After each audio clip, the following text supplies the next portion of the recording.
Welcome to today's podcast interview. I've brought on Shana Francesca. Shana, welcome. Thanks for having me, Heather. I'm glad to be here.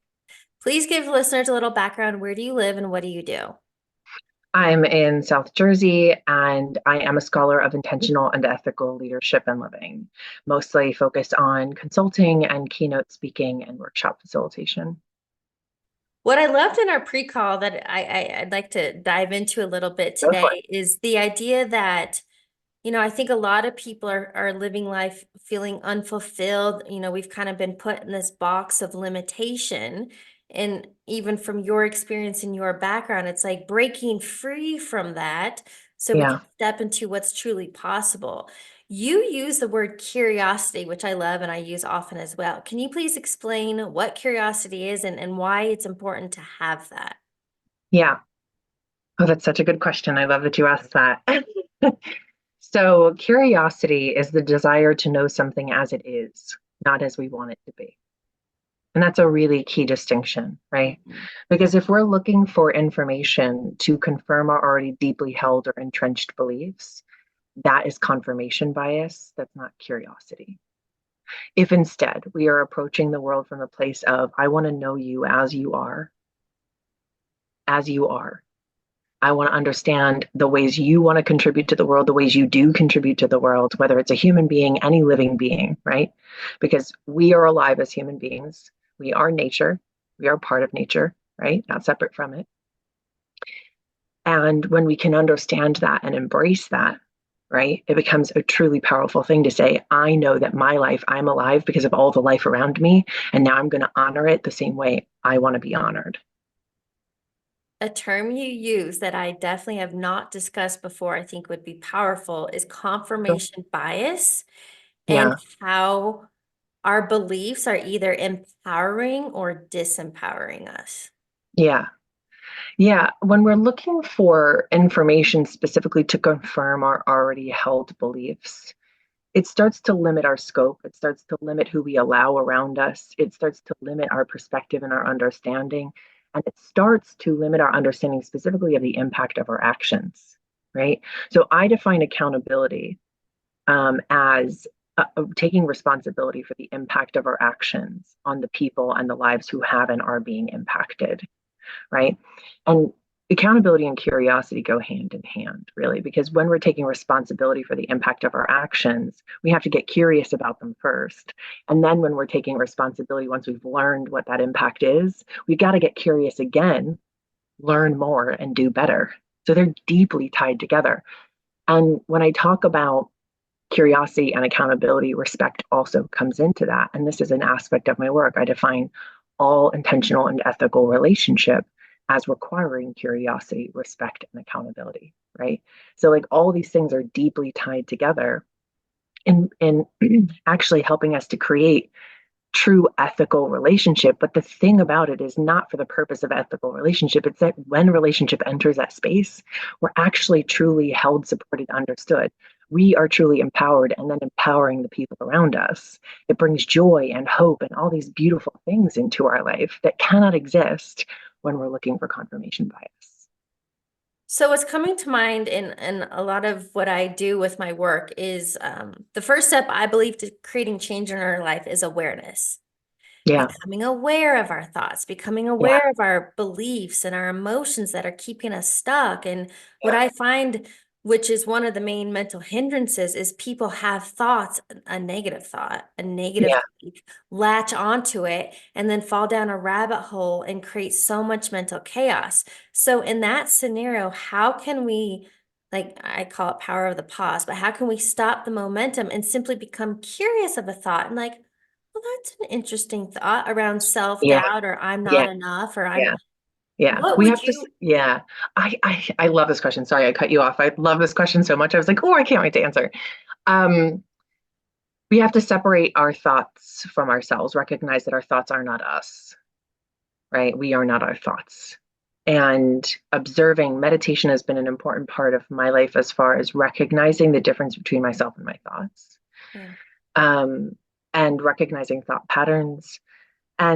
And there are ways to disrupt that. There are ways to foster curiosity in our life. And I talk about this in my work in really basic ways. And it sounds so easy, but it's often really easy to skip the simple steps, to say, oh, that's too simple, and try to skip past it. But that's where all the magic happens, is in those first initial small steps. That's where we start to see the change we actually need, that sets the foundation for everything else, all the other change that will happen in our lives. It builds on top of one another. We can't skip steps. It's always going to take us back. Right. And so I talk to people about curiosity walks.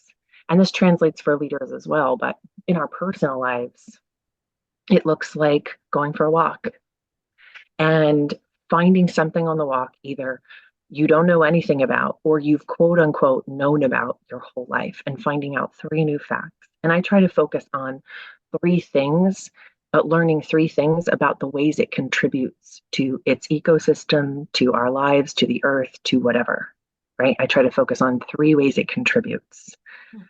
And this starts to change our thought patterns, right? Is how am I observing the world from a place of what is this? What is this person, this thing, this living being, this energy? What is it contributing? Is it contributing? Right? Is it causing harm? Is it not causing? We start to just set up this pattern of curiosity. And this is the beginning of all relationship. There is no relationship without curiosity. Without curiosity, it's not relationship, it's proximity. And proximity does not equal expertise. So we need to move past proximity into curiosity if we want to really develop those beautiful relationships in our life with ourselves and everyone else.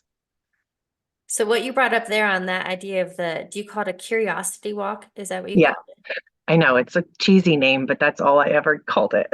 But that alone, and you're right, I think again, it's been imprinted on us that everything is hard. We have to struggle, we have to effort, we have to grind Yeah, 36 hours a day, right? right. But even that small step is teaching us how to be intentional and become Yes. conscious, right? Yes, exactly.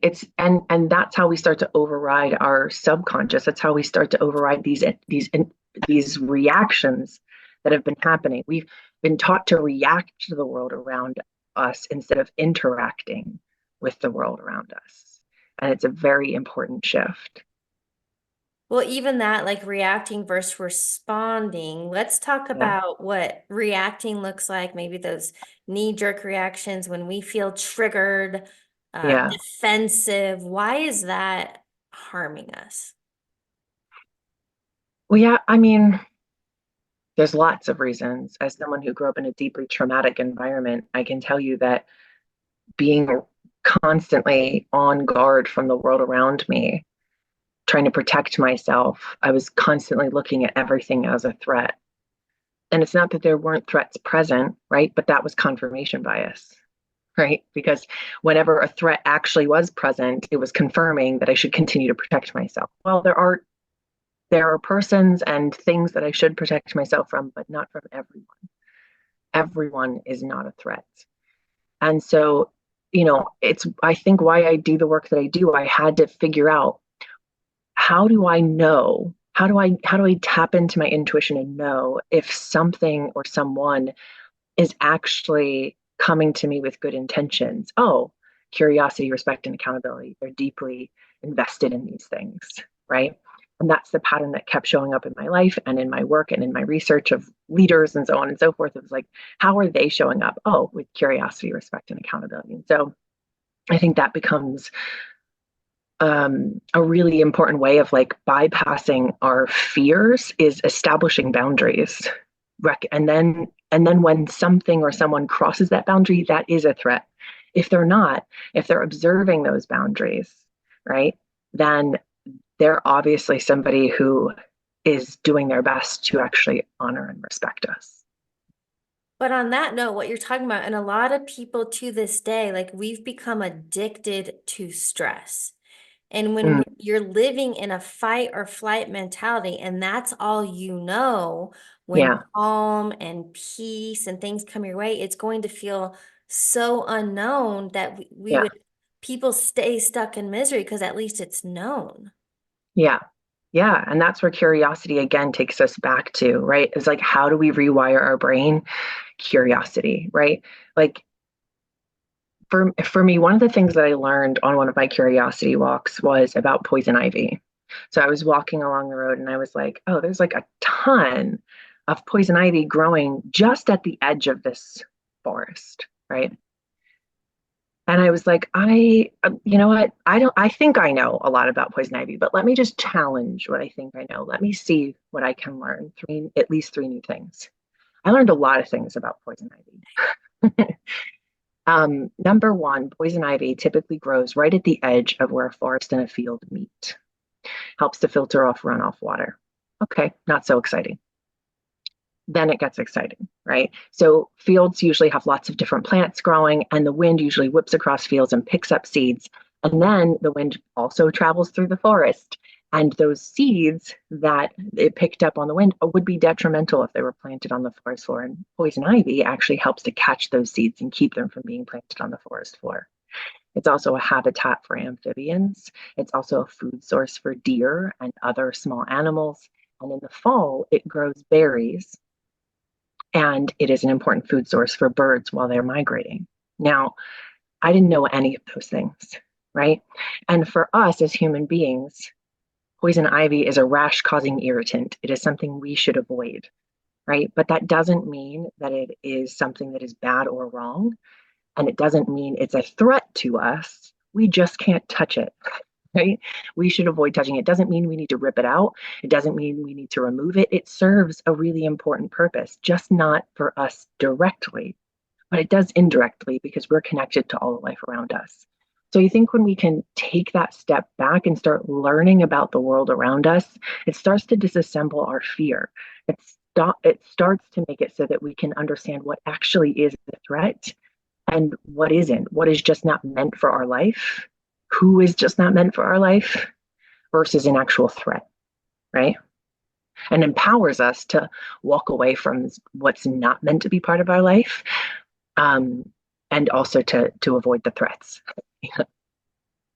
You know what? Even on that note, and I don't know why, but this has been top of mind for me lately, is the idea, again, these are beliefs. These were things that we were taught that Yeah, actually aren't serving us. And an example is we were taught as children, obviously for safety, but when you're taught that as a child, that don't talk to strangers, strangers or are bad. But if you yeah, think yeah, about it, every friend you have, every romantic partner was yeah, once a stranger. So look at yeah. the irony in that. Yeah, there was never any, and I love that you said that. There was never, and I talk about this in my talks all the time, in my speeches, is like no one ever sat me down and said, this is how someone will approach you if they're actually trying to honor who you are.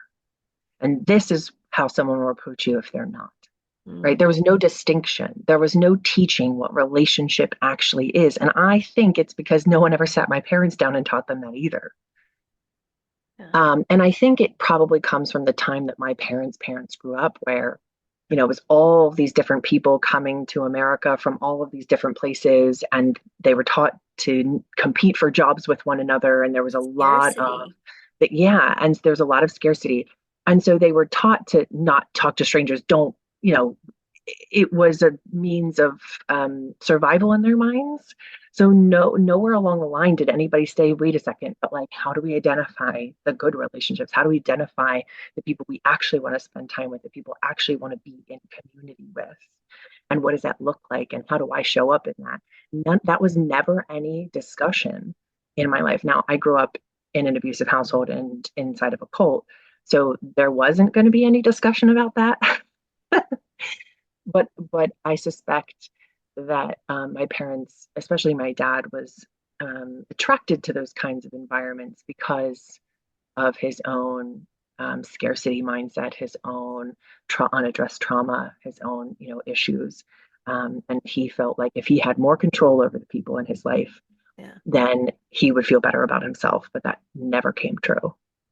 Yeah, A word you brought up previously, I'd love to talk more about is the idea of intuition. And I find yeah, that most people, again, we're taught this at a young age, right? yeah, When we're sick, you go to a doctor. That when anytime something is wrong, you seek externally, go find it out there. yeah, But if we create space to yeah, listen or to be guided, we have an internal compass. that can Yeah. answer any question we have. Yeah. I I think there's this like delicate balance, right? Like we have to stop and pause and listen to our internal voice. And sometimes, especially as somebody who grew up in an environment where, complex PTSD was like the only reasonable result for my childhood. Um, it took a long time, especially growing up in that environment where I wasn't allowed to trust my intuition because my intuition was always telling me I wasn't safe. So I had to shut it down. I had to tell it to be quiet in Mm. order to survive those environments. It took me a long time to recognize the difference between my intuition and my PTSD and my triggered response or my fight or flight instinct. And it takes time. I think meditation becomes a really big part of that. And I still seek counsel from people outside of myself. However, I find my compass first. I find what feels right and true for me first. And so that I know who I'm going to, why I'm going to them. There's more intentionality on who I'm connecting with and why. And not because I'm looking for confirmation bias, but because I have to put boundaries in place around just of this thing, what I'm seeking, right? So if I'm going to like go to the doctor, I'm wanting to have specific things addressed. Well, I'm not going to let them be dismissed, right? I'm going to sit with myself and be like, when did this show up? What is it causing for me? Just have this very clear way of delineating what's going on. And I'm going to make sure that I'm heard with whatever doctor I seek out, that I feel safe to speak about those things, and that they'll be addressed in a way that's holistic and not prescriptive. Yeah, I hear you there. Yeah. I think another thing that's I've seen a whole lot more of lately, and also I believe people are seeking is authenticity, to take Yeah. the masks off. And you shared with me two questions to ask yourself earlier. Who Yeah. am I and who do I want to be? I would love Yeah. for you to more deep dive that and how you did it to get to where you're at. It was messy. I'm going to tell you that. Yeah. Finding out who you are is both a continuous process and something that's deeply uncomfortable. And whoever told us that life is supposed to be comfortable lied. Life is about growth and change and expansion. And for me, the way that I've changed my perception and my understanding of who I am and what I'm capable of is when I bump up against fear. I ask myself, oh, okay, is this a place where I've hit the edge of my understanding of the world around me, of this thing, of what I'm capable of? And can I learn more and then move beyond? Right. And that's the thing is, I don't know that there's any stagnant answer to who I am. Who I am is ever expanding, ever changing. So it's not just like all of a sudden you get to like the end of some rainbow and it's like, this is it. This is exactly who I am. No, this is exactly who I am for this very fraction of a second. Yeah. And then I interact with someone or something and I learn more and I grow and I expand and who I am has just fundamentally changed forever. Right. And so it's a constant question of like, who am I? Who do I want to be? How do I want to show up in the world? How do I want to feel as I'm moving through the world? How do I want other people to feel as they interact with me? I'm not in control of their feelings. I'm not in control of how they perceive me. And their opinions about me are none of my business. And yet I still ask myself, how do I want people to walk away from interactions with me?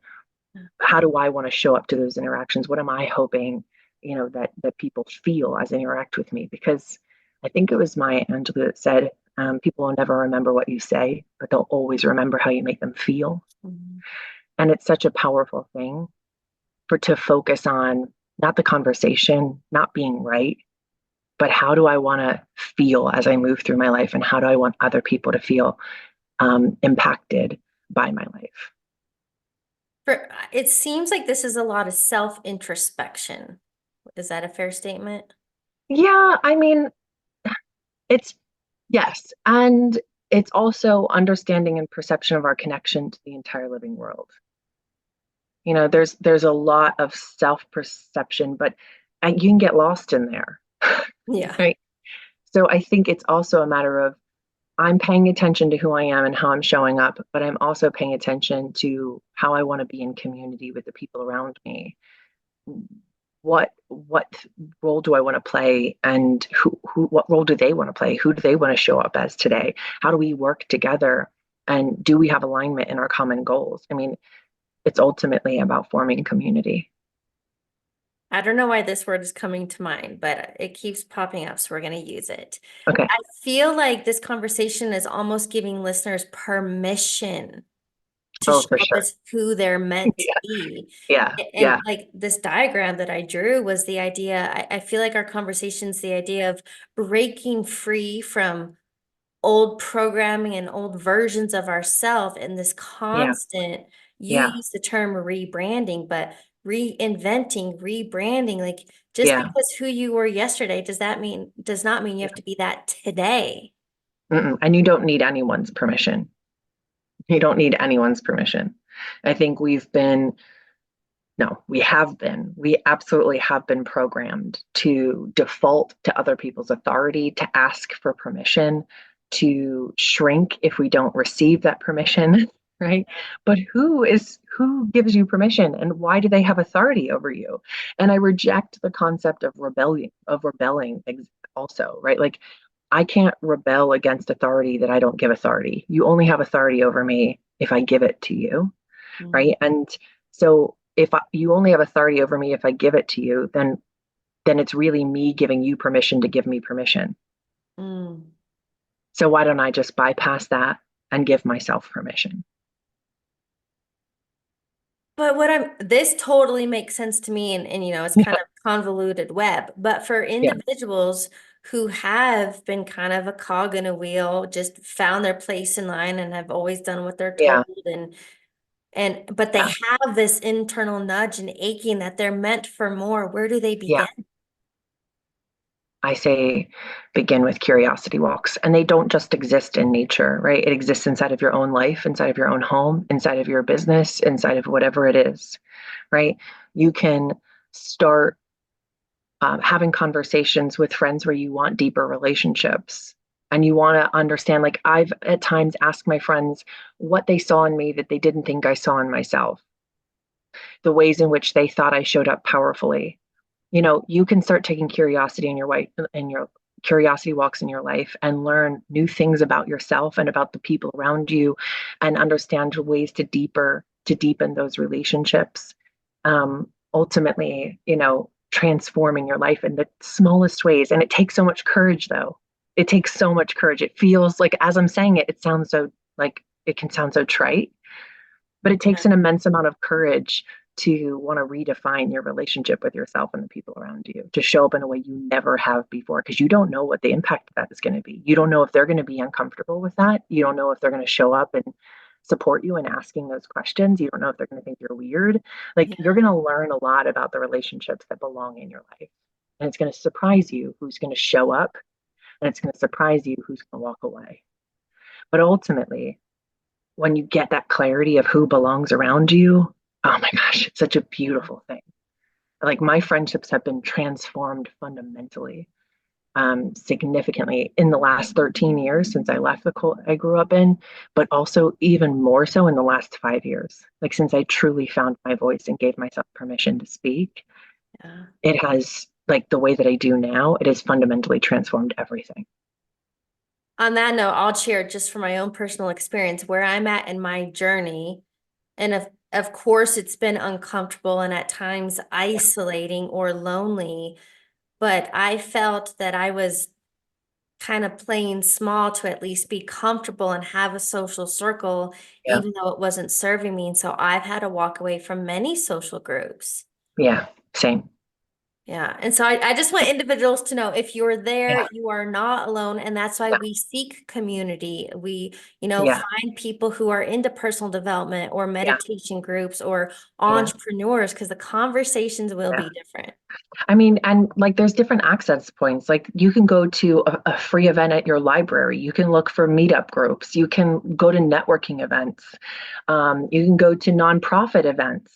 They usually have events throughout the year where they're just wanting to get people to be familiar with their organization. And you can find organizations that feel aligned with things that you'd like to, and meet all new people, Yeah. right? Like, there's ways to, we can't have a scarcity mindset around friendship either. that it's finite, that it's fixed, that it exists in one way only. Otherwise, we've failed, blah, blah, blah. I mean, there's lots of friendships that have come into my life for a period of time and then they've just drifted away. Yep. Sometimes they've come back and sometimes they've stayed away forever. Sometimes there's been micro friendships. Like you ever just meet the most amazing person and just have a 5 minute conversation with them, and you know that there'll never be any moment after that moment. But it was transformational and it was so incredible and there was a soul connection, but you know it was only meant to be encapsulated in that 5 minutes, Yeah. right? Like there's so many different ways we can look at and define friendship and relationship. And a book that I highly recommend for people to dive into um, for that conversation specifically is Mia Birdsong's How We Show Up. It's a really beautiful deep dive into what relationship can look like when we open up the parameters we've put around it. You also just touched on, I would like to talk about more because I feel like this is also hindering people in many areas of life, is the idea of a scarcity mindset. Yeah, Again, this has been programmed, but yeah. I love how Abraham Hicks says, we're not going to other planets bringing resources and what we need. Everything we need is already here. Already here. Just certain people are controlling those resources, at exponential rates. But we can take back the power over ourselves and our lives, and we can form. Again, all this happens in community. It's not meant to sit squarely on your shoulders by yourself, right? You can join your local permaculture group and learn how to grow a permaculture garden and learn how to plant them. And then eventually, by the way, most of them structure it so that you help build permaculture gardens in other people's backyards. And then eventually it like comes time and they'll build one in your backyard, right? So learning how to grow food for yourself and be reconnected to the soil and the ground and the way that you can grow food without pesticides, without tilling the soil, without doing these things, really reconnecting with plants and the way they grow together and the way they complement one another and feed each other, like the three sisters in indigenous practices.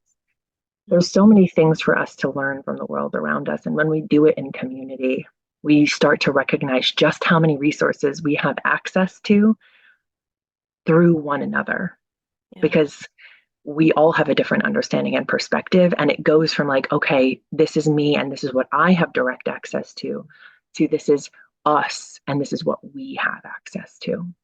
We all have strengths to share with Yes. others and they can help us. And they transform each other's lives. Yeah. Absolutely. I don't know anything about planting gardens really, except putting a seed in the ground and perhaps watering it and reading the directions on the package. But there's lots of people who know more about that and are spending a lot of time learning that and refostering that, right? And teaching us how to feed ourselves and the nutrition that comes from that and the power of the soil. If you really want to dive into like some transformational stuff, watch Kiss the Ground. It's a documentary about the soil and the ecosystem that soil is and what it can do to transform the world if we appreciated what soil is and how to foster it and keep it alive. On that note, we're talking about gardens. Yeah. We're like hitting spring, garden season is around Yeah. the corner. And I have to share it. Last summer, my dad built me a vertical planter and I, Oh, and love I, that. I was proud. I watered Yeah. it daily. I got to Yeah. watch stuff grow, but at a much higher level, like our mind is our mental garden. Yeah. The seeds we plant, you reap what you sow. So, like Yeah. I teach my coaching clients how, and I think what you're sharing through curiosity, how to become aware of those weeds in your life. You've got to Yeah. pull the weeds and plant new seeds. And so you Yeah. can have a beautiful garden or Yes. not, but you are the gardener. Yeah, and it goes full circle back to curiosity. Can you expand what you're curious about? I mean, I read books not just about personal development. I have several books that I have read on the psychology. There's one book on the psychology of scent, another book about scent and why we perceive scent the way that we do. Hmm. And I've learned some interesting things because of that and our connection to memory and emotion through scent, and more about the human experience through that. Can you diversify what you learn because you don't know yet how it's going to transform your life? That's the whole thing. I know. So, like, read fiction, read nonfiction, read biographies, read people's lived stories, and make sure it's from a diverse array of life. Make sure it's from Black, Brown, and Indigenous people and people who are part of the LGBTQIA community. You learn more. like about the world from a whole variety of people, and you'll be surprised what you learn and what you didn't know but you thought you knew, Hmm. right? Like what we think we know um, can really get in the way of actually knowing and actually being connected to one another. On that note, have you seen the pie chart? And I hope I don't mess it up, but there's this big pie chart and a very small sliver is like 1%, what you know. And then Oh, the for sure. next sliver is like what you don't know. And then the huge, like 95% is Yeah. what you don't know. Yeah. Uh-huh.